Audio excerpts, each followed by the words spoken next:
in the city of Providence, it seems like, and this is the state of food and beverage, it seems like we are losing a lot of our food and beverage, no matter what some people think in this room. I think most of you on the stage know that there are restaurants and food and beverage manufacturers falling like flies in the state.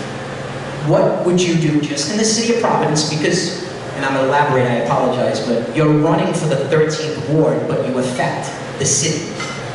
Tell me some of the things that you're thinking of in benefit of helping the small business owner with, specifically the parking situation that we hear about and some of the other things that you may know about.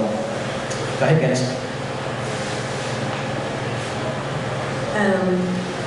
So I think that's a great question. I think that there's... That's why I hosted. Yeah, thank you very much.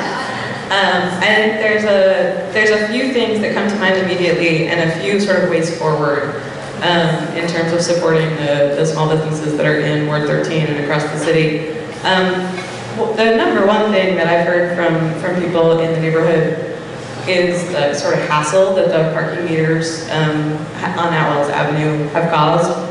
So being able to do some real research into the impact of those meters on small businesses, on shoppers, on kind of how that community is functioning right now, and the impact of removing them, of looking at other options for managing Atwells, that's a big one. But then also just like making sure that we have easy and accessible permitting processes, right? Making sure that we have very accessible methods of permitting, but also ways to start new businesses, right? So that there's funds for people who have ideas, who can bring them to fruition, who are from and for the neighborhood. And then I think really making sure that local government is reaching out to small business owners in the ward on a regular basis and having a conversation just about, okay, what are the big problems that you're facing right now, and how can we work together to address them? Those are perfect. Thanks. So I don't think we need any more research into parking meters on Federal Hill. I think it's time for action. I think we need a plan. I think that we need to comprehensively look at parking all over Atwells Avenue, including the valet spaces, and figure out now it's time to plan how we move these things around, how we utilize the lots better.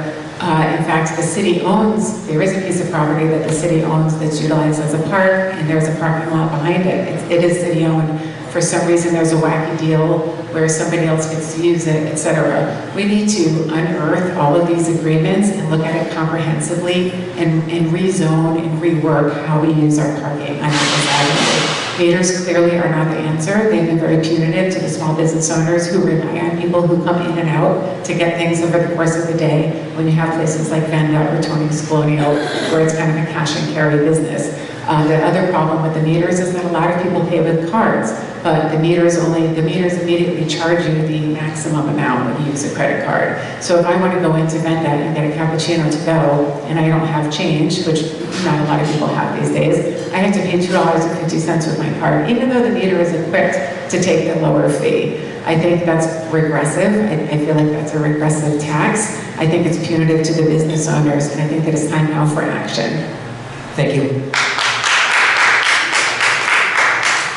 You know, one of the things when I've talked to business owners is that, you know, the issues of not having, you know, clear written rules when they're trying to establish their businesses, in the sense of trying to go through the paperwork. I think also one of the things that I know that they talked about, establishing the TSAs and to be uniform, because there's been so much of, I know somebody and I'll give them a better deal than somebody else, and there's been too much insider in TSAs that have gone on. And I think having a uniform TSA will help small businesses. I do also agree that the parking issue is difficult, particularly in the areas where small businesses are, and we need to, you know, come up with a better solution, you know, for the parking situation to help people be able to come into the cities. So the other aspect is that working with the businesses, I think that's one of the issues that our city needs to do more of, because our businesses, particularly our small businesses, drive the economy across the whole country. And I don't think we hold enough the small businesses up and what they actually do for their, the ability that they do to create income, the jobs that they provide. And I think that's one of the things that the city needs to recognize when they come up with these different rules, or the parking meters, and all these different issues, even at the state level. And I think as a city council, we also need to work with our state representatives in pushing for better rules that will make it easier for everyone. Thank you.